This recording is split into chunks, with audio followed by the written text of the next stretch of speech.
Hello?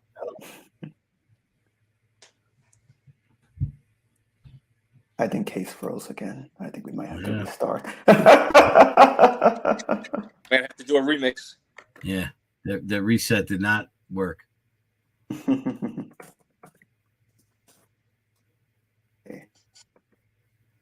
Well, unless it was like this is our first take. I'm Jude, everyone. Case has frozen away. I am Jude with Middle Initial Podcast. Case is with us in spirit for a little bit, but I'm sure he will come back with us. And we have two special guests from the Gotham City crew here to see us today, Frank. Look at him. Two special guests from the Gotham City crew here to see us today. Why don't you guys introduce yourselves? Okay, Frank. I'm Frank West, aka Jet Green Santa. I'm the tailgate chef, if you will, for Gotham City crew. Mm-hmm. And Lou. I'm with Gotham City crew. I'm one of the organizers. I just do my part to help bring all the fans together. Nice. And represent the brand as best as I can. So I got a quick question, Santa. What is your best dish? Like, I need to know what's the best dish you made at the tailgate, the one that has everyone running back for more, like eating it out of house and home. No, that's really not for me to say. Like if I pick something, if I say, "Oh, this is so good" or whatever, it's kind of like pompous. You know what I mean? I'd rather have Lou answer that question. He eats my food all the time. So what do you think is my best dish, Lou? Well, for personal reasons, I love his the carpet bomb, which is AKA the corn dogs, because I'm always on the run. We're doing stuff at the tailgate, setting things up, and I really don't have time to eat during the tailgate. So I grab one of those as I'm in between. I run over there before they run out, and they're phenomenal. We actually have a funny story with that. We went to Denver this past season, and I forgot the girl's name. I apologize, Frank. What's her name? Bronco Babe. Bronco Babe. I know you probably didn't want to say that out in public, but we went there and I she was raving about her corn dog, and I was kind of excited because I was like, I kind of missed Frank's, and because we did a lot of away games, so it was a few weeks since we had one of our own. So I'm like, oh yeah, she's doing corn dogs. I'm like, hope they're as good as Frank. She said better. I had it. It was not better. So Frank, your corn dog is up there. He also makes a phenomenal chicken sandwich. It's nothing like it. It's fresh. I'll let Frank describe it, but it's those two are my top favorite, along with everything else. It's tough to pick. It's like when you have kids and somebody asks you what's your favorite kid. You don't want to make the other dish feel bad, but they're all excellent. And if you haven't been to a tailgate, you're missing out. Trust me, you're not going to find this kind of food anywhere else at MetLife Stadium, in or outside. Yeah, I would say probably the two most requested are the buttermilk chicken sandwich, which is chicken breast that I slice, I soak it in buttermilk, and then I have a special dredge with all my own seasonings and stuff in there. I fry it right up at the tailgate, and then I put my Formula 9.11 sauce on it. It's almost like an Alabama white sauce, but it's my own rendition. I put on top with a little lettuce, tomato, and onion. That seems to be a crowd favorite, as well as my apple explosion, which is it's almost like you took the recipe for apple pie and barbecue sauce and smashed them together. And I'll smoke pork loin. I'll slice it up nice and thin, pile it high on a brioche bun, and then I put some raw apple on top, and then I hit that with my own apple explosion barbecue sauce. Or if a friend of Gotham City crew, Nick Mangold's in town, I will use 74 BBQ, which is his brand. But yeah, those seem to be the two that you keep getting people coming back asking, are you making them? Are you making them? The Gotham Glizzy can't be forgotten. Let me just,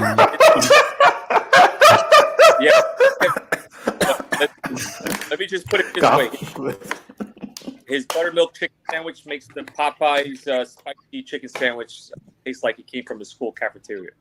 So I'm telling you, and I know there's a lot of good advertising. Listen, I believed the hype too for a little while. I know they were hard to get during the pandemic, and for a fast food chain, it's pretty good. But comparing chicken sandwiches, because obviously now I've had Frank's. It tastes like those Popeye spicy chicken sandwiches taste like they came from my high school cafeteria. Oh my God! My apologies for they both got a kick out of the Gotham Glizzy. Yeah, it's just the glizzy part. I was like, okay, I don't know. Frank, he's responsible for the ingredients. I came up with the name. We always try to do something catchy, especially when we're playing certain teams. We kind of do the menu catering to the teams. Whether it's a couple years back we did those Cuban sandwich empanadas when we played the Dolphins. We bring out the wings when we play the Bills. Things of that nature. So we try to cater, we have our signature dishes, and then we'll add something new to it depending on who we're playing. And Frank's got a long list coming up for this season because we now do you have something for Kansas City? Because I know Kansas City is famous for their BBQ, so I know you got to have something for that. Well, funny story is we were actually out at the draft this year in Kansas City, Lou and myself. And we hit up a couple of, Chase Young had like an event that was catered by a local barbecue spot. We went to that. And then we had a lunch with the Bengal crew. Bengal Jim is a friend of ours.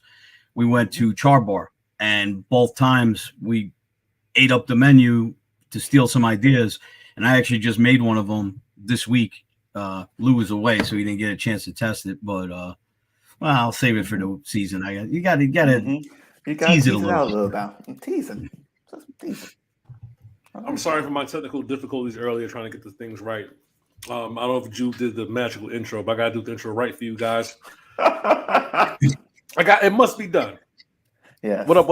It's your boy Andrew Casey. You are now tuned into the Middle Initial Podcast. Today is June 5th, 2023, and I'm here with my co-host as usual, Jude A. Jackson. Kev is on vacation. We got Lou from Gotham City Crew, and we got Frank, Chef Supreme for the Gang Green. That's how we do things when I speak, all right? That's the intro that you guys are old and deserve.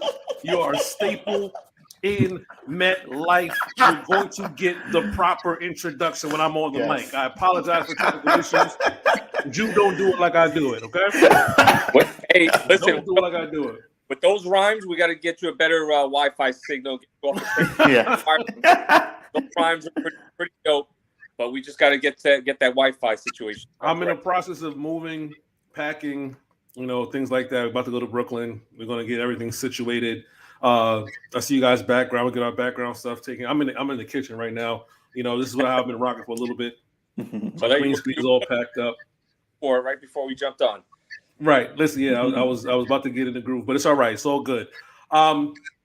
So I know Jude was talking about food and stuff, and that my mouth is watering, my stomach is rumbling. So I'm definitely going to be there, at least for one of these events, chicken sandwiches, the Gotham Glizzy. I gotta be there. Got to sample the goods. We're a young and up and coming podcast. We had 2 tailgates ourselves. Not to rival you guys. You guys are definitely family. But what I want to get into, how did it start? Why did it start? And how has this ride been for you guys? So let's start with the how. How did Gotham City Crew start? Well, before I got involved, Claudio, we all know Claudio. He's the Claudio. Yeah, he's the face when it comes to social media. He does a lot of the posting and the silly videos that he does, but he gets the message. He gets the message out there. He started this back in 2015, and he was a big, a soccer fan growing up. And these soccer clubs have these fan supporter clubs, and all these fans get together, whether it's a home game or an away game. They travel all together, and him being a Jets fan, he wanted that same thing for the Jets. And we all know Fireman Ed. He's been the face of for the Jets fan base for a long time. The term Jet Nation's been thrown out there, but there's never really been someone bringing everybody together. Right. And that's where I feel that's where Gotham City Crew comes in. And I got involved sort of at the end of 2016. Claudio created Gotham City Crew in 2015. He reached out to me. He was doing a thing where kind of like like MTV Cribs, where he was going to different tailgates, featuring them, showing their setup, and inviting people that follow Gotham City Crew to come to their tailgate. So he actually reached out to me one day during the 2016 season, and he was like, "Hey, listen, I saw one of your videos. I like your setup. This is what I do. I would love to come feature your tailgate." He was sponsored at the time by Bud Light. I won't hold that against him, but he come on, man. all these Jude loves Bud Light. And people with him, and I just thought what he was doing was pretty cool. I'm not gonna lie, I was a little reserved. I've been a season ticket holder since 2004. So I kind of had I had the bus, I had the trailer, and it was more like for me, my friends, my family, my coworkers, we would tailgate. But after the new stadium was opened, a lot of the guys that I tailgated with gave up their tickets. They were upset about the PSL. They had lower level seats and they couldn't afford them, so they got bumped upstairs, and they wind up changing their mind about keeping the tickets. So long story short, a lot of my group people that I used to tailgate with, they went from a steady 20 to 25 people down to less than 10. So I got I got the bar, I got the bus, I got the trailer, and we're doing this sometimes for 5 to 6 people. Especially when 2016 we didn't win a lot of games, so you know how it goes. Fans get upset and they don't want to show up, and I get it. For me, win, lose, whether we're a playoff team or we're aiming for the first round pick, I'm going to be there. So I'm like, I have massive setup, and I feel like it's going to waste. So when Claudio reached out to me, I said, I'll consider it. He actually took me out to a date in New York City to a comedy show. He goes, "Hey, I just won these tickets. You want to come? I want to talk to you about Gotham City Crew." So we went out. We talked. He goes, "This is what I want to do." I told him I was, my reservations at the time, and we said, "Let's give it a shot. If it doesn't work, it doesn't work. No hard feelings." But since day one with Claudio and I, and just being around all the fellow Jet fans. And I got to say this, being a part of Gotham City Crew gave me the opportunity to meet so many people that otherwise I wouldn't meet. Everybody does their own thing, but like I said, there wasn't really a platform to bring everybody together until Gotham City Crew came around. Yeah, that's exciting stuff, and man. That's how I met the Chop champion Frank West. It's because of Gotham City Crew, and we're close friends now, and there's other things a part of our friendship that bond us together, but ultimately it came down to the Jets and Gotham City Crew, and here we are today. Yeah. So Frank, when did you get on board with Gotham City Crew? Yeah, it was probably about a year or so after Lou and Claudio got together. I want to say it was in 2017. I started, the algorithm starts hitting you with suggested, posts and stuff. Well, I start seeing this Gotham City Crew, and I'm like, that's fantastic. I love the name. Let's see what these guys are about. And, it was just more of Claudio talking about what he was going to do and not as much of the tailgates and stuff as you see now. So I started reaching out, and it probably wasn't until the end of the 2017 season when I think it was Claudio reached out and said, "Hey, we'll catch you at an off-season event, maybe Jet's house or whatever." And I ran into Lou and Gabe. We're at Taste of the Jets, and we got to talking, and we set up a meeting. We went out to a little sit down in Elizabeth, and they're like, "What do you want?" I said, "Dude, I want in." I said, "I'm in love with this idea. I've been saying it for years that we need like an organized fan group, especially." I'm in this other group. It's called the PFUFA, right? Pro Football's Ultimate Fan Association. It's organizations like Gotham City Crew, but for every team in the league. And I've seen all these other fan bases where you have the Dog Pound and you have the Hogettes down there, and you got the Hog Farmers and the Elf Pack over, the Black Hole out in it was LA, but now in Vegas. So the fact is, everybody had something except for the Jets. And I had just come off my Chopped victory, and I knew, because I had won from tailgating is how I even got on the episode. They heard about what I was doing over in D-Lot, and they asked me to compete. So I knew I was going to take the winnings and build a tailgate rig, So I was seeing what Claudio was trying to get off the ground, I said, hey, I want to be part of this. We tried to move it over to D lot where I was. It just didn't work out. The lot's too small. It fills up early and it closes. And if I'm one thing, I'm loyal to a fault.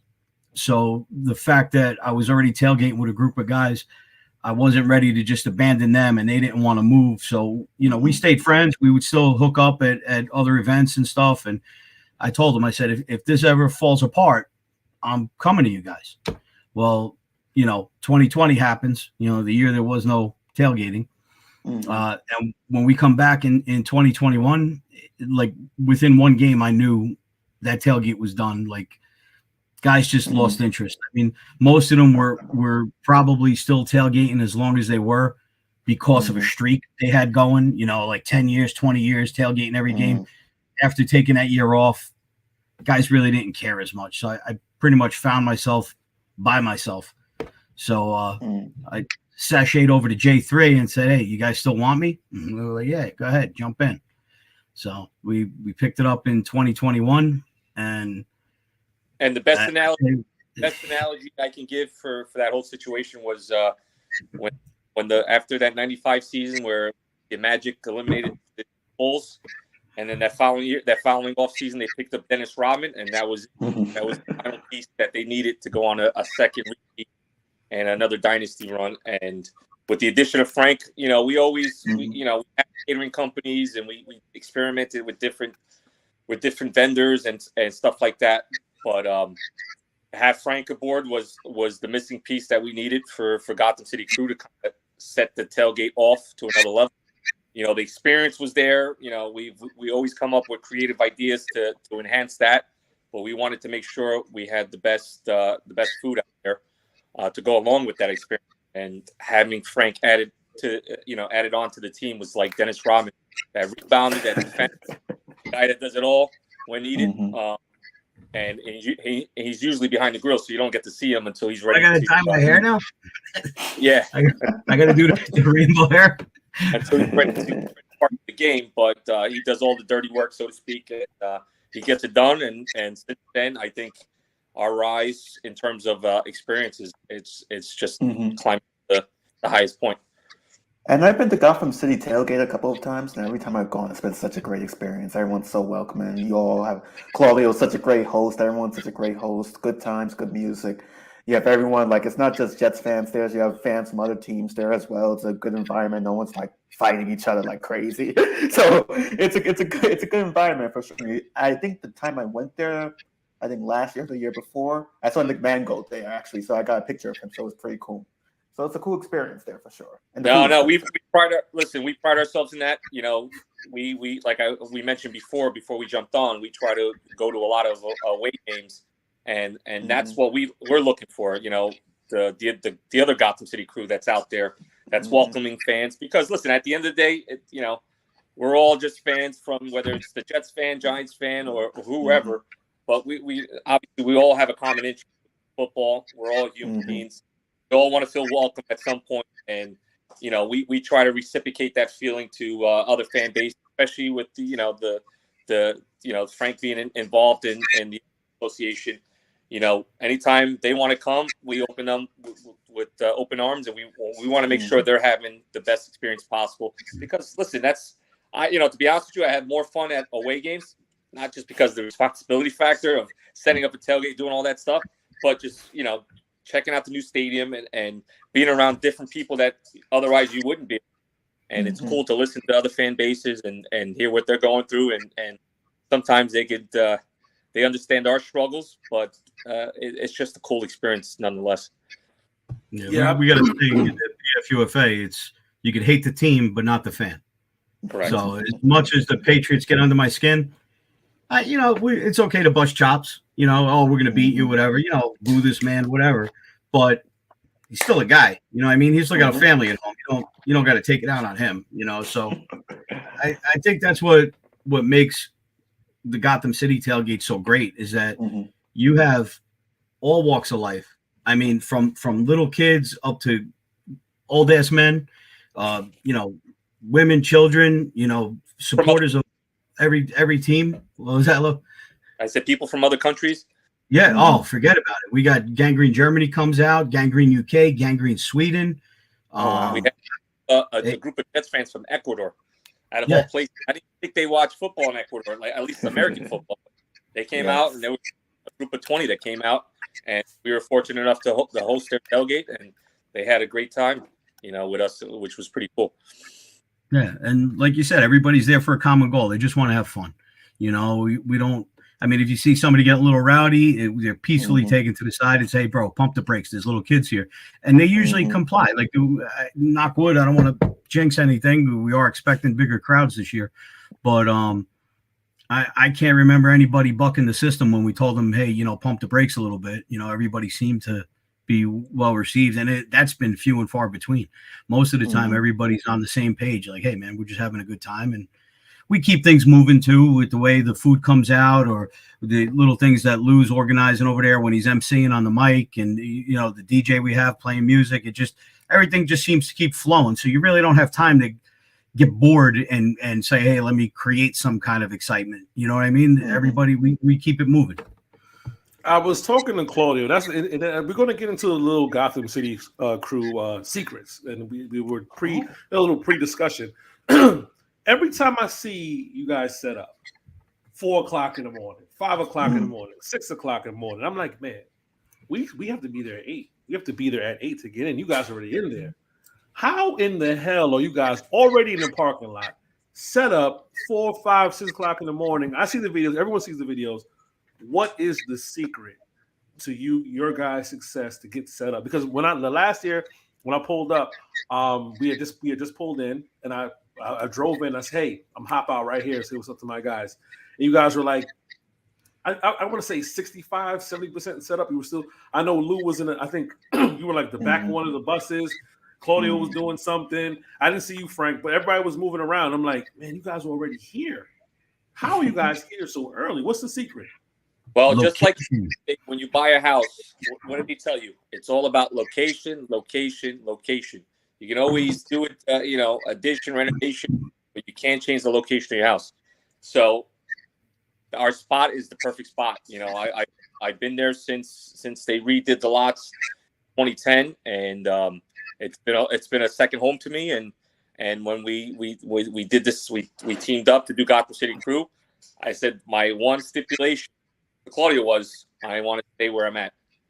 And I know Frank mentioned that we considered going to Lot D, because I was like, just like him, he was loyal. I was loyal to my area, my neighbors. Once you get a certain location, everybody that's there, everybody's tailgate. Everybody becomes friends, family. So we gave Frank a shot. D wasn't big enough for what we wanted to do, and just Lot J works out. Lot J3 works out. And right when you're coming in off the turnpike that way, if you stay to your left, we're right along that curb line there. So we're fortunate enough where we're able to kind of set up early before you can actually enter the lot, because while we're in line to get into the parking lot, we're able just to carry the stuff over and at least set up the big stuff. So when we come in at 8 o'clock, we're just setting up the little stuff. He's already got his his grill, his kitchen warmed up, ready to go. So all we have to do is the final touches. So by 9 o'clock, we're at full steam ahead. Food's getting made, music is being pumped, all the beverages are ice cold, everything's in the coolers, everything's ready to be served. Our staff there ready to go. So and that's part of the reason why we get there so early. Not only to make sure we get our usual spot, because everybody knows that's where Gotham City Crew tailgates, but just to set up so by 8:30 there's not a mad dash. It's like, oh my God, we still have to do this, we still have to do that. You anticipate getting here even earlier? Because I know some people are going to be insane this year and come in like 2 in the morning or something like that. You guys are going to try to come in and then at 1 in the morning? With these primetime games, it's going to make it even a lot harder to get in, because think about it. A Monday night game, you got people getting out of school traffic, out of work traffic, stuff that you normally wouldn't see on a Sunday. So you can imagine we're going to have to treat that almost like a Sunday morning game, get there super early while everybody's at work, everybody's in school, get, set up and just wait for everybody to get there. And I'll tell you this now, if you go into that game, make sure you clock out early, you do what you got to do to get on the road, because I can only imagine traffic is going to be insane. And not forget, normally, we've played a lot of Sunday morning games. American Dream is mostly closed. I know their theme parks are open on Sunday, but their retail stores are not. Monday, they're going to be open for business, so you got to deal with that traffic. So that mall is actually going to be open? Of course. I swear. They're not going to start business. Yeah, no, but I swear, I didn't even know it was open, because I swear it seems empty every time. No. It gets busy. It gets busy. And it's just for us on Sundays, we don't see it because there are normal retail crowds here. Mm-hmm. But just think about that Black Friday game. It's cool to be the first team to ever host one. But that's going to be a mess with the American Dream open and one of the busiest shopping days of the year. Forget about it. They want to make it a permanent thing, too. Everybody, it's whatever your normal time is, make it an hour or two earlier and make your way to MetLife. And I'm glad we're talking about this portion, because you guys are tailgate aficionados. You guys are the experts. Our podcast does a tailgate every year for the past 2 years. We've been going back and forth whether or not we're going to do it, because prime time Monday night, are we going to do this? Are we going to do Sunday night or whatever? And they want more and more and more. And I'm texting Claudio like, Claudio, I can't do it. I can't do it. I'm like, what? Like, we're going to have to collab. We're like, give us a little table. We'll set up. People come meet you there. I don't think people understand what goes into it. Like, I literally have said, I've gone back and forth. Yes, no. And I said, you know what? If I do it, I got to put in for PTO. I got to have Monday off, and I have to have Tuesday off if I go to the game. You know what I mean? So the work that you guys do, and the thing I love about Gotham City Crew, guys, you watch. Like, I haven't been to a tailgate, but I've seen the setup. I've looked and everything like that. That's a lot of work. It feels like a lot of work for us to set up from 8 to 9 just to get everything set up, just for a minivan here, a car here, some tape. You guys have buses. You guys have DJs. There's food. There's a lot going on. So I know there is a lot of work that goes into it. I know it's going to be a lot of work this year. So let's jump into the excitement in Gotham. Of course, the elephant in the room is about the size of Jew's head. Aaron Rodgers. Wow. Damn. You weren't supposed to laugh at that. You were just supposed to be like, wow, you can't say that. Caught him off guard. Aaron Rodgers, of course, is our starting quarterback, right? We're not going to jump into the things, we have said in the show before about Zach Wilson, how we feel about Zach Wilson and stuff like that. It just feels good to actually have a quarterback. And it's so good that the NFL has gifted us 6 primetime games. So for Gotham City Crew, in all its excitement, what has this done for you guys? Like what doors has it opened up? How stressed have you been? Because I'm already bald. I can't pull out my hair. I only pull out my beard. I'm doing that. So for you guys, and Frank already showed us. When he was working with up top. So, and this is a man who knows how to work under pressure. That's the chop champion right there. Put some respect on Frank's name. He knows how to work under pressure. This is the ultimate pressure to deliver peak. Like greatness. Like, you guys done this, like you said, Lou, you guys done this during the down years, the Fitzpatrick years, who else was 2 years. Christian Hackenberg, Bryce Petty. Bryce Petty. You guys done this during the Adam Gase era. Adam Gase era, the lean years. We have a coach, we have a GM, we have a quarterback, we have a roster. This is peak excitement. How are you guys managing this? And this season didn't even start yet. How are you guys managing this? Well, real quick before I let Frank take over, but I think we've been building for this. I just can't. Every season as we went on, noticed our numbers getting bigger and bigger.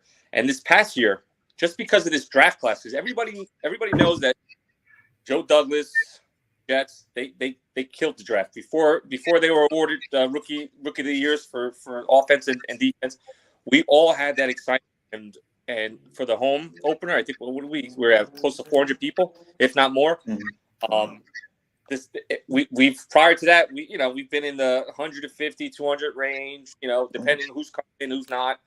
But we've seen numbers that far exceeded our expectations, and we even had to sit down with Frank. Like, Frank, are you ready for this?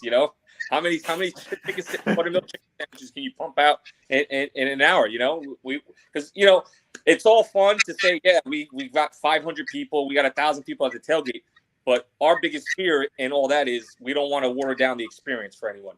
So whether it's Jude's first time, whether it's we got regulars that come to every tailgate, we want them to both have the same experience, whether it's your 100th time or your first time.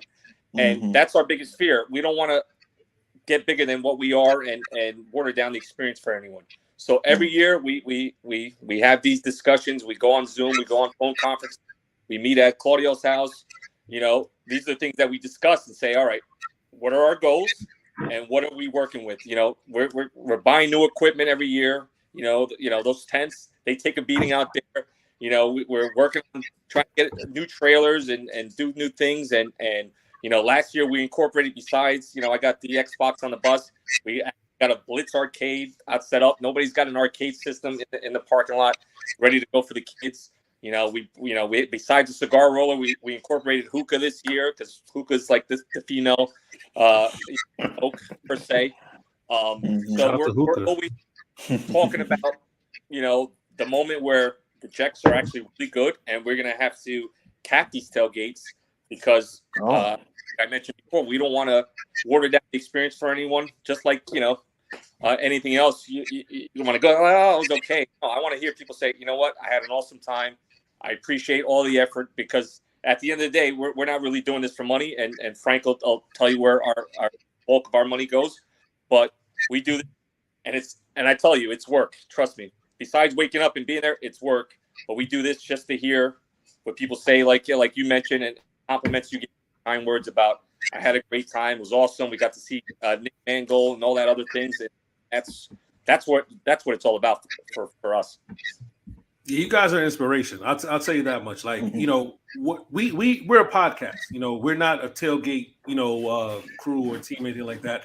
We're a podcast. We just decided one year, hey, let's throw a tailgate, and it was a decent small crowd. Then last year kind of ballooned. I'm like, and this year it's like, wow, it's picking up, and I'm just like, yo, I'm kind of worried. You know what I mean? Like it's not that's going to get Gotham City crew level, but it's going to get bigger. Too big for Drew level, like it's going to be too big for me, And I have a question for Frank, because we have our own personal chef. Shout out to Chef Cream. Chef Cream does all of our events. She's a phenomenal chef. So for you, who thrives under pressure, chop champion, but with the weight of Aaron Rodgers and everything going, expectations, are you going in your Duffy, Frank? Are you getting deep in your bag? Like, should the fans expect some things they've never tasted before, or are you just going to hit them with the same old 1-2 jab? Like, this is what got me here. What's going on? No. I said, bring it. Let's go. Oh, let's go. And he's going to sip right after. I love it. I've been waiting for this. We've been waiting for this, and everything that we've done up until this point is in preparation for a season like this. It's every, like I mentioned before, we used to talk like, oh man, I just only imagine if the Jets are good, we'll get the crowds that we should, get for every game. Saying that for a long time. I hate to think Jets fans are selling their tickets because the Jets suck and they want to recoup some of their money that they get for season tickets. I tell everybody, season tickets, they're a bad investment no matter how you look at it. It's for people like us that get the game no matter what. Whether they have Zach Wilson at quarterback or they have Aaron Rodgers. My season tickets are paid for. I don't think about it as a bad investment because it's what I want to do, and that's where I want to spend my Sundays, Mondays, now Fridays, Thursday nights. So that's. But hold on, Lou. I need Frank to talk his shit though. I need Frank I need Frank to tell me what's in that Duffy. Because a chef is an artist, and I'm looking at Frank. He's smiling. Something's up his sleeve. What you got? I see that look in your eye. I see that look in his eye. Is it G14 classified, Frank? Are you waiting until September 11th to just drop it on the table? Like, there you go. Or September 11th is kind of a no-brainer just because who we're playing, right? And like Lou said earlier, you're playing Buffalo. People want to see wings. That being said, there'll be some twists and turns, here and there. But for the most part, that week we're gonna pretty much keep it to basics. Probably a couple 100 pounds of buffalo wings. I'll do some buffalo chicken sandwiches. I'll do I don't know if I'll do ribs or pork loin or something like that. Something comes out of the smoker. There's always something coming off the grill, off the griddle, out of the fryer, out of the smoker, or So I mean, I got a full mobile kitchen. But as far as the subsequent weeks, I've been practicing for the past 2 months. My wife's getting pissed. She swears that she's gaining weight and it's my fault, but that's my test subject. Cost of doing business. Just a couple little things. I mean, I just flushed out the final intricacies on a new dessert. I don't want to say the name yet, but don't say, Frank. It's special. Don't say a motherfucking word, Frank. I knew I liked you. I looked at you and said, "That's a man who knows how to get us excited about some food." Don't say a word. He has that LeBron look in his eye. That killer instinct. Right, the Miami Heat Bron. You know what I mean? When he's looking down, he's glaring like, "Yeah, Frank. He knows. That's a champion right there. That's a champion." I will say this: I wouldn't want to miss the Eagles game this year. Oh, just throwing that out. Lou, sign me up.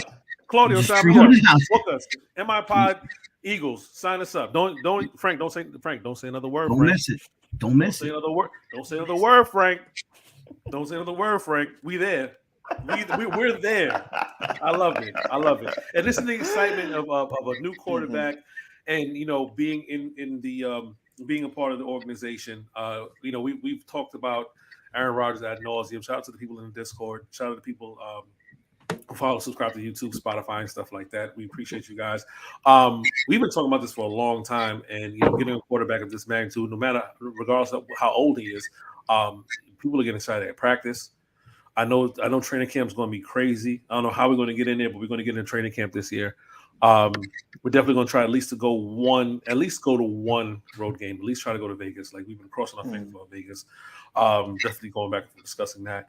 For you guys, with all this excitement, and just forget about the tailgate stuff for a minute. As fans, how do you guys feel as fans? I'm going to start with Frank, because Frank's the elder statesman. I know he's been a fan for a while. How do you feel? I know we had Favre at one point in time, and that was 2008 season. It doesn't feel the same. It feels a little different. Does not feel the same. I'm going to tell you right now, I was fortunate enough to go to OTAs last Friday. And just now I've been going to camps and OTAs for 30 some odd years now. And what I saw on Friday was like, it was like a whole new world to me. It was like watching a different team.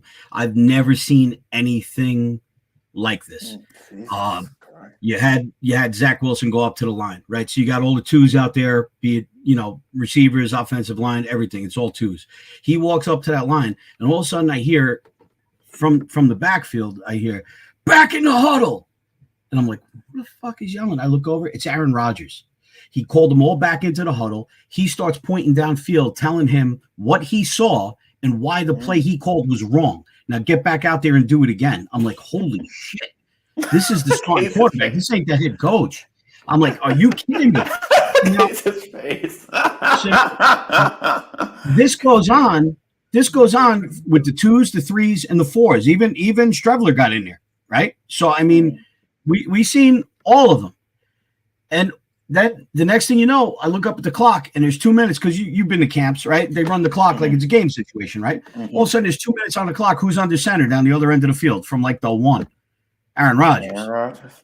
Old boy said, boop, boop, boop, boop. He picked apart what is probably, if not the best, top 3 defense in the league. He just went bing, bing, bing, bing, bing. I'm like, if he would have did this shit last year, we would have lost in Green Bay.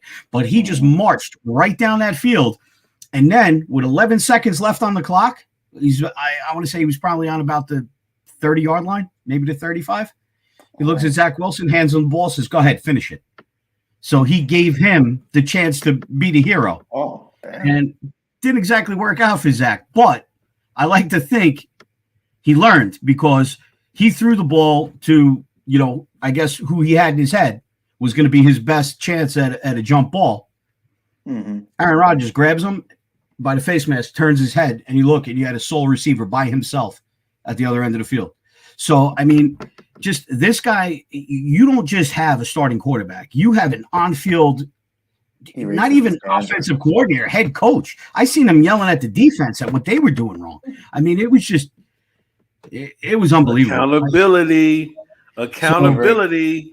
So when you ask me the standard, that's for sure. When you ask me how I feel like I need to make room right there. Let me show you. Frank. Yeah, Frank. I got Frank in his Duffy. I needed to wake Frank up. I got Frank in his fucking Duffy. I love that. Oh shit! Okay. we gotta wait a little. He brought the Lombardi. We gotta wait. He brought the Lombardi out. I'm just. Can you see who signed that? Joe Broadway. Joe, listen, Frank, you got me. Frank, chill out. Frank, chill. Frank, chill. Frank, chill. Frank, chill. Chill out, because right now you got me excited. I'm not gonna lie, I got goosebumps. Whatever hair I got left on my head is raised up. That practice. My nipples like something else. I don't know how I feel right now. I feel crazy because Frank just thank you, Frank. You're welcome back on the show anytime. Now I'm gonna go to Jude real quick before I go to you, Lou, because Jude is an avid Rodgers denier. He calls him a diva. Yeah, let's talk about it. He calls him a diva. He called him a diva. He called him a diva. He don't like to discount double check celebrations. After what Frank just said, Jude. I mean, that sounds. Look, that sounds great. I'm sold on that alone. I mean, you know me. The only thing is, I do know you. That's the problem. Yes. I do know you. So I know the cold water letdown is coming.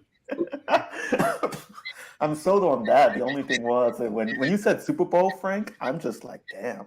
I have to say it every time. We're just happy. Wild card, good to go. I'll be happy wild. And this is why Jude gets muted. Because I knew he's going to come with the cold water. Frank just turned up the heat to 115 degrees. I'm glistening. I'm covered in butter. And here you come, just pouring water on the grill. Glistening. Stop pouring water on the grill, Jude. Let's kick it up one more notch. I've been calling Vegas every single Monday. They still will not take my reservation for next February because that's where they're hosting the Super Bowl, and I'm booking my fucking room. I'm telling you right now, the minute they will take my reservation, I'm booking it because I'm going to be there. It's as simple as that. Jude, I'm going to Lou. I'm going to Lou because Frank has set the bar so motherfucking high. I'm excited. Lou, I'm going to you because Jude's going to put. Dude, you got to be better than that. Come on, man. Are you one of those fans that are not going to believe until? Oh no, I believe it can happen. I'm just like, if whatever happens in the playoffs, I'm fine with whatever happens. Whatever result happens. Listen, I'm gonna put it in cooking terms. Frank he just did a sous vide on the steak, right? You know what a sous vide is? He put it in the bag with the seasonings, put it in a vacuum seal to put it in the water. Then he took the steak out the bag. Then he put it on the grill, right? Let's get that sear in, right? He gets his thermometer. He checks the internal temperature. It's ready. It's ready. 135 is ready. The perfect temperature. And Jude up here trying to pour cold water on the grill. I'm not jacking that. Let's go, Frank. That's the cold water bell. If I hear that negativity, get me right the fuck out. Ding. Fight's over. Frank is listen, man. I'm changing. Listen, I'm changing the band. I'm sorry, Lou. I'm changing the band. I gotta change the banner. I'm sorry. I gotta do this. Come on, man. I gotta do this. That's it. That's my guy. Give it to me. That's my guy. That's my guy. Because you know what? My excitement levels weren't there, but Frank got me there. That's my guy. Dude, I think he's got a new co-host. He's so fucking on. I think I've been so fucking on. He's ready. He's ready. In Judas cold water, we don't need no cold water. Lou, as a fan, your excitement for this season. Listen, I obviously can't keep up with Frank here. I don't have a trophy on me, but listen, what can I say? This is what we've all been waiting for. And I know you brought up the 2008 season. This is different. I think Aaron Rodgers being around this young team, I think that's going to bring out the energy, and we've seen it thus far. It's going to give him the ability to coach these kids up. We've seen it, and I'll go back to another Bulls reference with The Last Dance and how Jordan, he wasn't the most friendly guy to be around, especially in practice. But he treated all those guys, like if it was a playoff game. He was tough on them. He punched Steve Kerr in the face at one practice, and these guys thought they were championship caliber players before they even won anything, just because they wore a Bulls uniform. And the fact that we're getting a hungry Rodgers, I think he still has 2, maybe 3 years left in the tank. I know he won't admit that publicly to anyone, but I see that.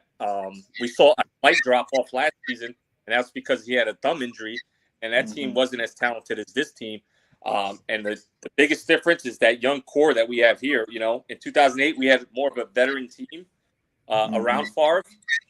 I think this young team has been together for a couple seasons now, and they're just growing and growing. And this is the last piece that the Jets need to put it all together, to gel the young core that we have, and take us to the next level.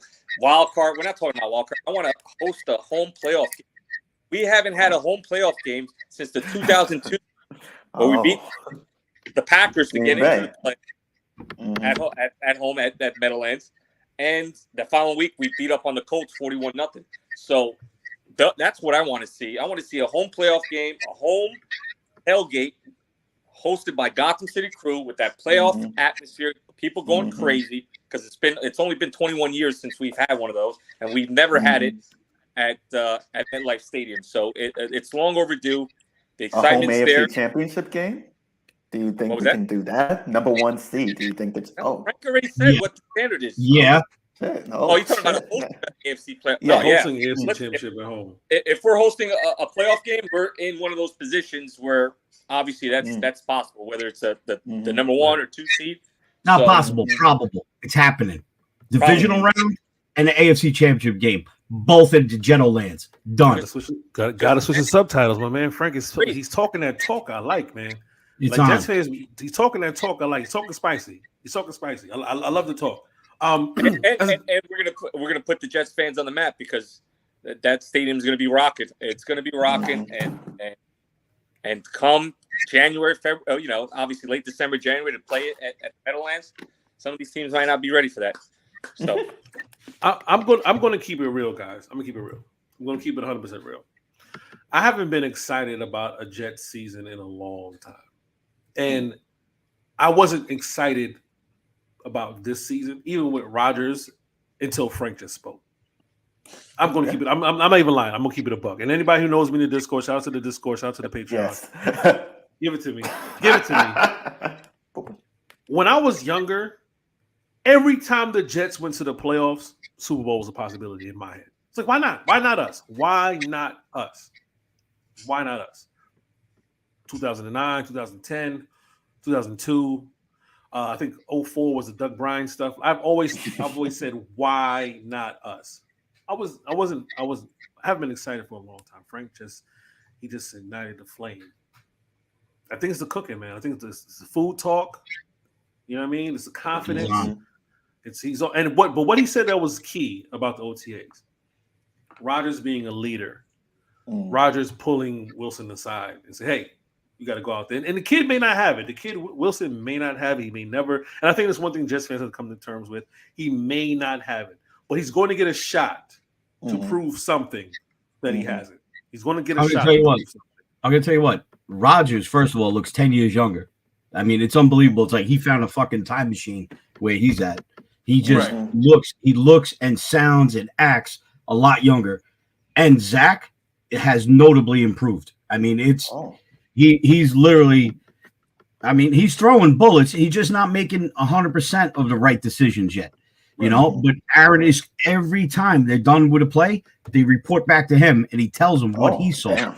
You know, it's unbelievable.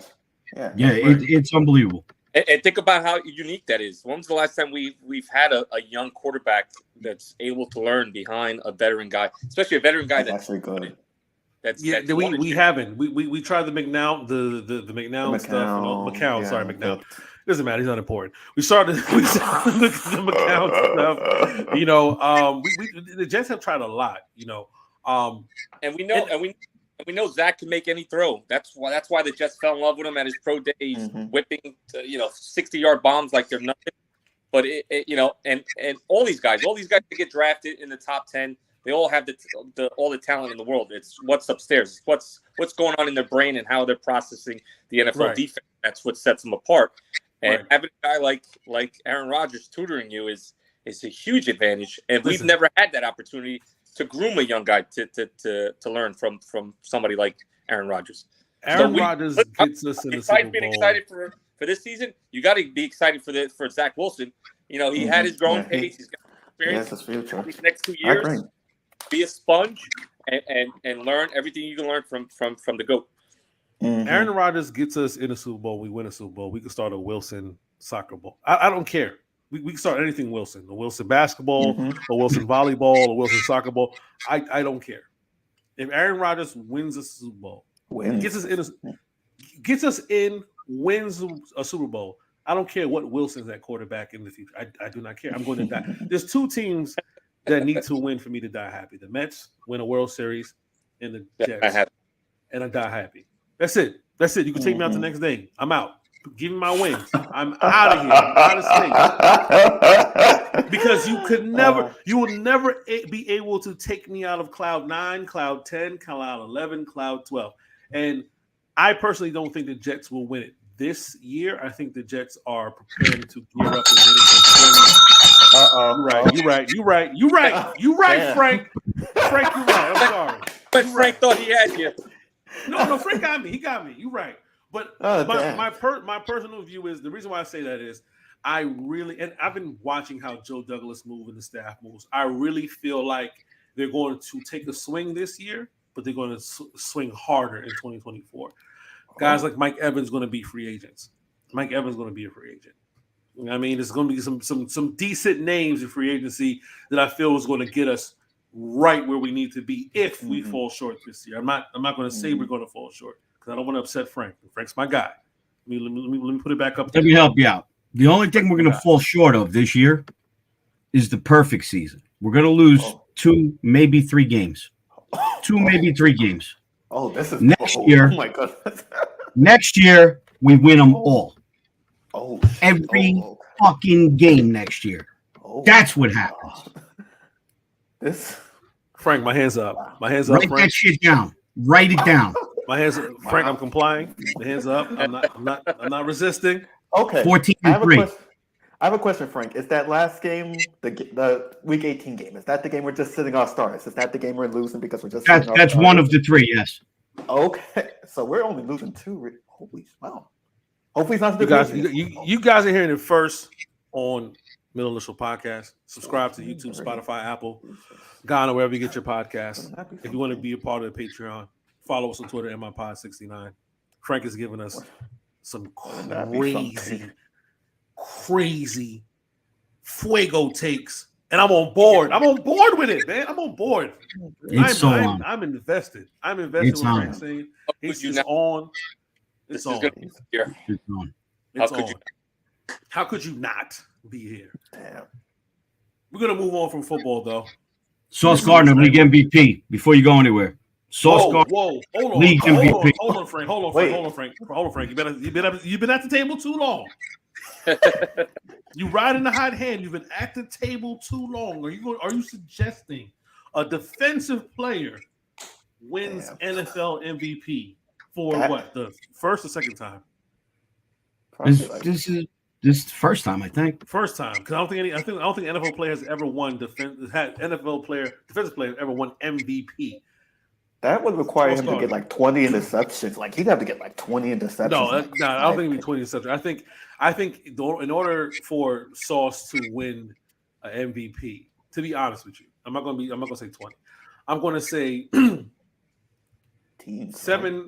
interceptions, 3 to 4 defensive touchdowns. throwing some sacks and some forced fumbles, and just be a god, and no one could throw against him. I think it's not impossible. Defensive guy, like I think Ray Lewis was close. Yeah.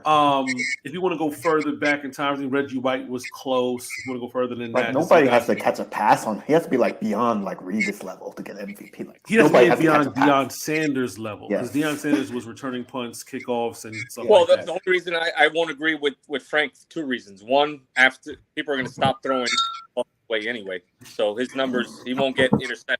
They won't throw his way. And the second reason is because the guy that's wearing number 8 is going to be MVP. If we're going to be 14 and Listen, I mean, all right. I see another way. The Jets have the number 1 defense in the league, the best passing defense in the league, and he's the anchor. Like, if all of that, I think if all the chips were to fall, it's not impossible. Especially the 2000 Ravens, you really thought that league MVP would have been Ray Lewis in that year. I think it was. I forgot who was that year, but who do we got to beat in the divisional round? That's correct, Josh Allen. He'll be held to fucking 0 catches against Sauce. Who do we got to beat in the AFC Championship game? Mahomes. Correct. Oh. He will not complete a single pass to it. Done. You understand? Oh, that's 2 feathers in the cap right there.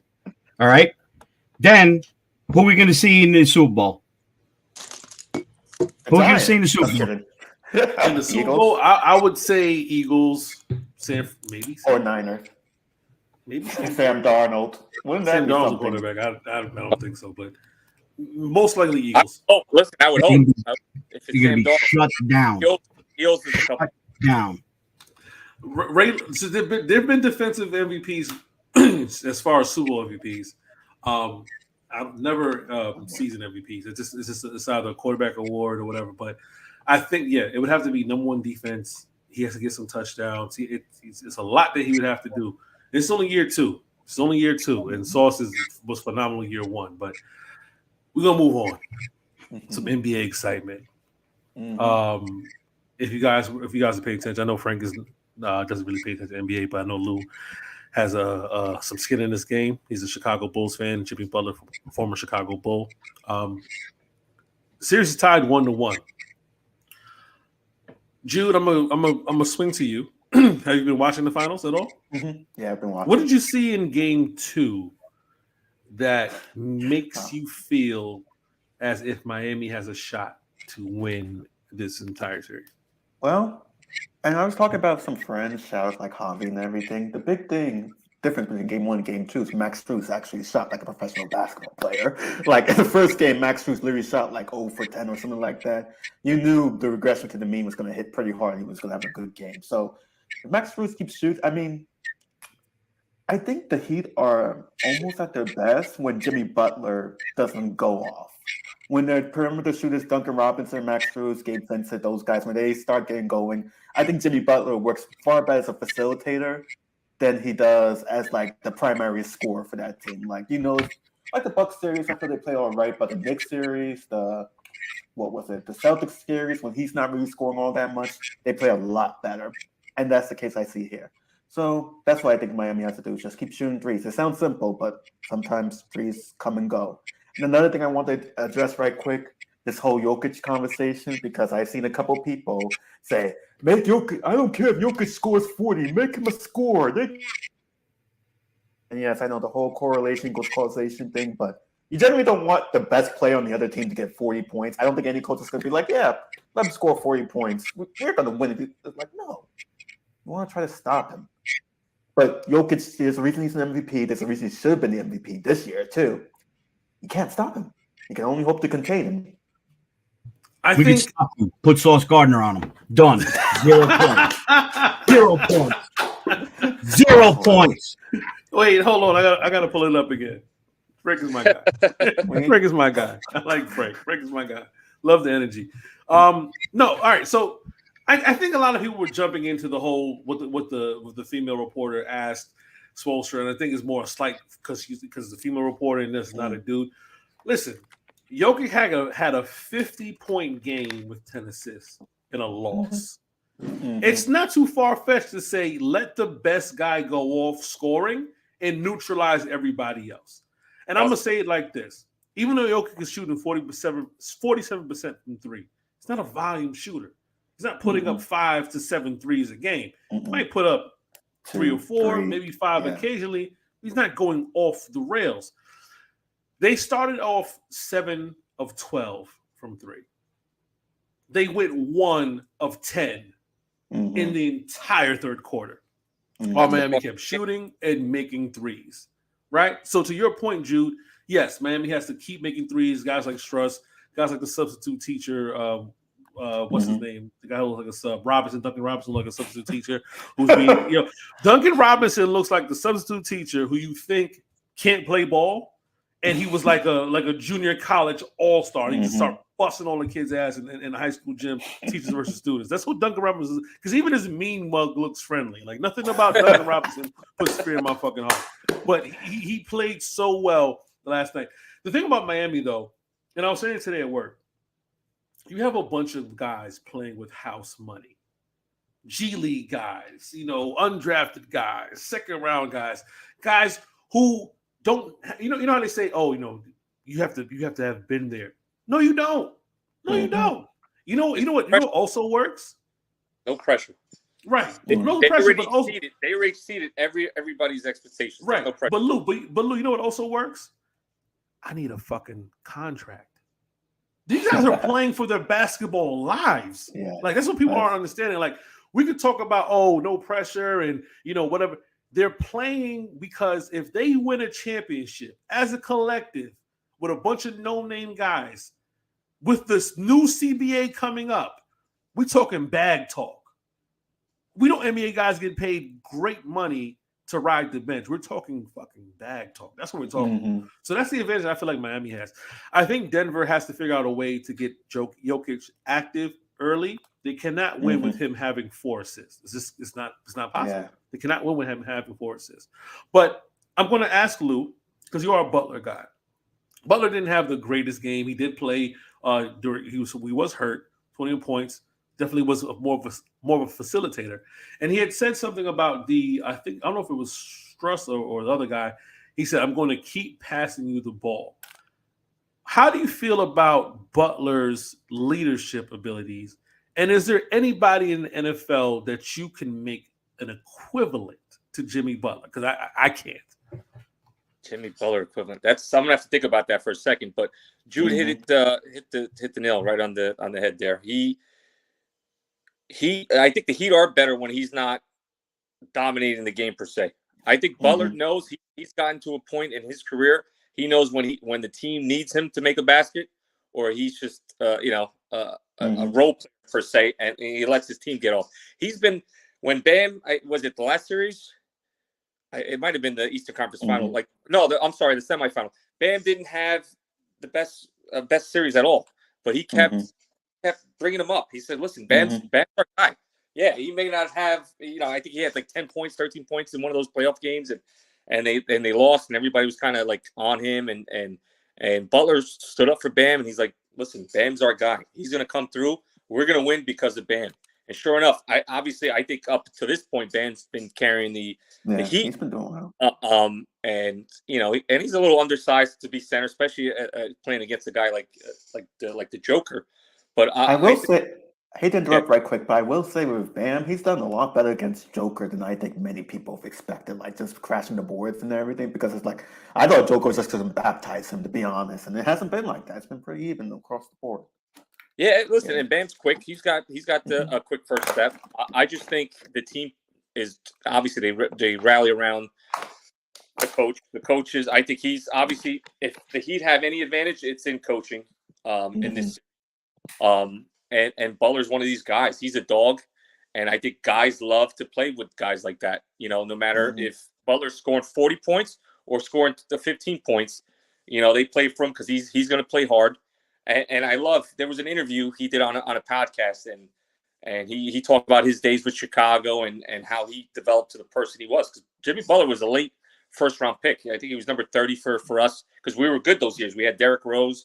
We were making the conference finals, and we draft Butler with the 30th pick out of Marquette. And was it Marquette? I might have dropped the ball. No, on I that think one, yes, he is Marquette. Yes, he's a okay. Golden Eagle. So yeah, listen, and he sat the bench, and the one thing he talked about and was watching those Bulls practices back then, and how these, Luol Deng would go after Joakim Noah, and they would go back and forth, and even they would give the business to Derrick Rose if he missed his defensive assignment. And they were playing under Coach Tibbs then, so that it was a defensive-minded team. And he was like, "Wow, they're cursing at the MVP like that? Like, holy shit!" Like, everybody held each other accountable. They practiced hard, and I think with this young team, and I think they're all dogs, and like you said, it's a given. They're all playing. They want to play for that contract, but before the money gets involved, because we see how some of these players change after they get the big contract. These guys are they're like street guys. They came off the street. They weren't highly recruited guys, and they're ready to fight with Jimmy Butler, Eric Spoelstra, and show the world that, hey, listen, yeah, we may not be the most talented team, but we're gonna win this thing. And and being a Jets fan, obviously you being a Mets fan, you could attest to this. You always want to root for the underdog, and I think there's no better way to say that this Heat I think they could do it, and they proved it. They outshot them at the 3-point line. I think the first game was kind of like a feeler, and yeah, maybe they got a little bit nervous, but I think Jimmy Butler, Eric Spoelstra said, "Listen, settle in. Our team play the way they've been playing all throughout the playoffs." And think about it. They were 3 minutes away from being eliminated from the Chicago Bulls this year in the play-in tournament. The Bulls were up by 4 points, and it was like 91-87. They were down by they were down by 4 points with less than 3 minutes left in the game, and the Heat just shut them out the last 2 minutes. Bulls scored 1 point. The Heat went on a 15-1 run, and look at them now. They're in the NBA Finals, I will say, when you mentioned the run, I think the funny thing I saw was that the Nuggets went on like a stupid run, like a 41-14, something insane like that, an insane run like that, and they still lost the game like that. That I don't know what's going on. I don't know what the Heat do, but that's some crazy stuff. Basketball is about runs. It's a game of runs. Yeah. And 41-14 though. That's crazy. Listen, the Lakers were up 72 to whatever at the half against the Nuggets. And LeBron had 31 points in the first half, and they lost that game. Basketball's a game of runs. And, the Heat are good. But I got the equivalent for you, though, Lou. James Harrison, undrafted, play for the Rain Fire, floated around before he went back to Pittsburgh, became who he was. I think Jimmy Butler is a quarterback. I think he is a leader. But but that dog, that's James Harrison. That's because everything they told James Harrison he could not be, he went out and did, and he did it well. And Butler is like, you look at him like, yo, you dropped 30, you dropped 40. How? Your game doesn't even suggest you could drop 40. And he doesn't. Your game doesn't suggest you could, grab as many rebounds as you can in this game, or how many assists this game. But he figures it out. So I'm going to say James Harrison would be an accurate description, an NFL equivalent to what he does. I love it. Especially because Jimmy Butler, when he was a Bull, they didn't ask him to score. He was a defensive stopper. He would come in, even though Luol Deng played a lot of minutes. He would come in on that small forward, 2-guard, and play defense and shut guys down. And that's how he earned minutes under the Bulls. Because those Bulls teams in the early 2010 when they made the NBA Finals, 2011. When they got drafted, they didn't need Butler, really. He sat the bench, but he earned his minutes because he was a defensive stopper. And that's what Tibbs loves about his guys. Once Tibbs falls in love with you, and he earned his way. And that kind of carried on throughout his career. We saw that. Look at when he played with Minnesota, and even when he played with Philadelphia, he knew Ben Simmons wasn't the guy. And that proved that he all found out what Ben Simmons was about. And that was his part of the reason why he didn't stay with the 76ers, because he's like, I can't with it. I love Embiid, but I can't win with this guy. This guy's going to be our point guard. He's soft, and he would have these battles in practices. And, obviously some of those teams he rubbed the wrong way, but that's how Jimmy was. And under a good coach like Eric Spoelstra, he could let Jimmy be Jimmy, but kind of manage it where, he's not rubbing people off the wrong way, and it works for them. And I love to win a ring. The thing with Jimmy is that just a couple of things. He really embodies the Heat culture thing that Kev talks about a lot. That's exasperating. It's so exasperating sometimes, but it's like with Miami, just it just seems like it's a real thing because guys come in there, guys you don't even think about. Guys you're not like, who's this guy? Who's this random substitute teacher? Like Case said, they come in and they just have the game of their life. Jimmy Butler, he's a great player, but it's not like you're like, oh my God, he's like a top 2-3 player. But he turns it on every single playoffs, and it's the craziest thing I've ever seen in my life. And it's just like what they do down there, and Eric Spoelstra being such a good coach and everything. It shows year in and year out. That team's competing year in and year out. Another thing I just want to say about Jimmy Butler, one thing I remember about him was during the bubble finals and everything, I think it was like, game 5 or something? Game 4, game 5 was an elimination game for the Heat.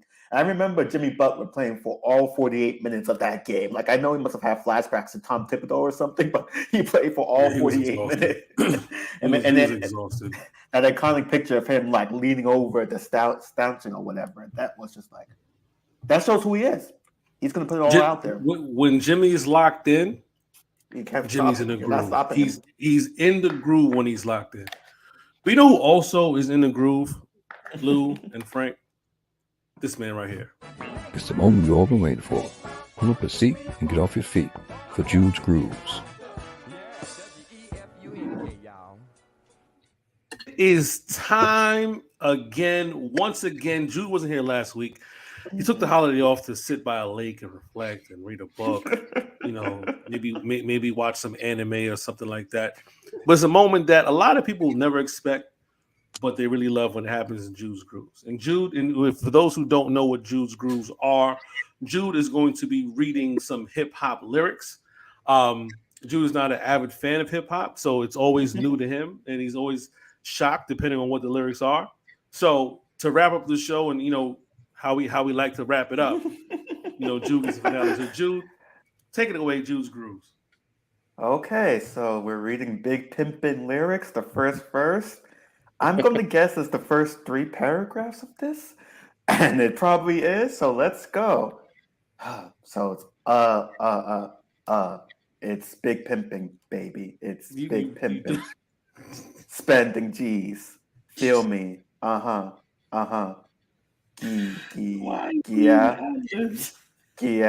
I don't know what he's trying to say. Yeah.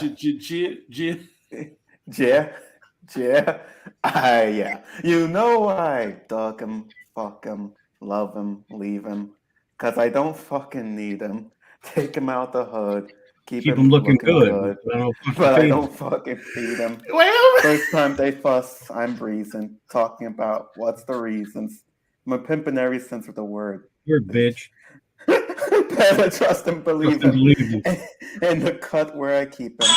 Till I need a nut. Till I need to hold on, wait. Because Frank knows the fucking lyrics. Oh my God. God. Frank is my guy for real. Then it's beep, and I'm picking him up. Let him play with the dick in the truck. Many chicks want to put Jigga fist in cuffs. What the fuck does that mean? Divorce him and split his bucks. Just because you got good head. I'm gonna break bread, so you keep giving it up? Come on, son. Wow. So you keep living it up. Shit, I part with nothing. You'll be fronting. Me give my heart to a woman. Not for nothing. Never happened. I'll be forever lacking. Heart cold as assassins. I got no passion. No passion. I got no patience. And I hate waiting. Damn. Oh, get your ass in and let's ride. Check them out now. Ride. Yeah. And let's ride. Check them out now. I found your replacement. Right. Yeah. Yeah. I think I'm getting replaced. No, just stop. You're hurting me. You're hurting me. JC would jump off a bridge if you heard this. I'm getting placed live on TV right now. If people don't see me the next episode, you'll know why, because I literally just got fired. Fired. Well, listen, we said we was going to do Jude's Grooves, and I said hip hop. Frank said how far back. I really thought Frank was like, yo, I don't know what these guys are about to do. And Frank says word for word. Come on, man. I'm not saying I invented hip hop, but I was there. You understand?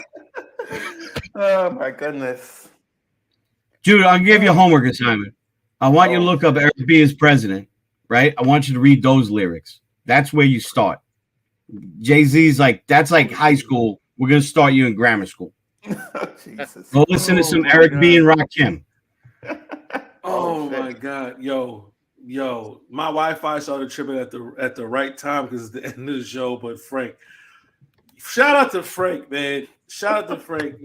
Follow Jet Green Center. Oh my God, that was probably the best ever, the best shit ever. Frank, you surprised me. I appreciate you, man. You got a fan in me, Gotham City Crew. Tell the people where to find you on social media. I'm Jet Green Santa, Gotham City Crew. Lou got his own thing there. I don't know if you would throw it up there, but we're everywhere. Everywhere, man. Shout out to y'all, man. Make sure you guys follow us on _initial_pod on TikTok. Make sure you're following Kevin Lewis, who's in Florida. I know when Kev sees this clip, I know he sees this, he's going to lose his shit. Make sure you follow Jude Truth, the groovy one, at Jude Truth. And make sure you follow Middle Initial Podcast at MI Podseason on Instagram and on Twitter. Make sure you follow Gotham City Crew at Gotham City Crew as spelled. Get up, let's go. You don't have a handle, right? Me? Are you like me on Twitter? Like keep it personal. Like you don't have to follow me because I'm on. Yeah, I'm on Lou _D254 on Instagram. But a lot of the stuff I do is through Gotham City. So, but I'm out there as well. Yo, please make sure you guys follow Jet Green Santa. That's just for me. Frank, if you don't mind, Frank, when I pull up to the Gotham City Crew tailgate, I gotta get a hug, bro. Absolutely, gotta get a hug, bro. Thank you, man. You've been a gem, a pleasant surprise. Oh man, I love it. It was a great episode. Better get there early before he gets down and dirty in the kitchen. Well, I'll try. Listen, I can't get there as early as you guys, but I'll try to be there as early as possible. We definitely got to come through and show you guys love. Make sure you guys follow Gotham City Crew. They do great things on Twitter. Make sure Gotham City Crew, great things at MetLife, I should say. Great experience on the road. They package tickets. You guys package tickets with experiences sometimes. So make sure you follow Gotham City Crew. They're great crew. Represent the Jets very well. Very respected gentlemen in this game. So make sure you follow them. And of course, as always, stay inspired by 69. Peace. Take it easy. Jet up, baby.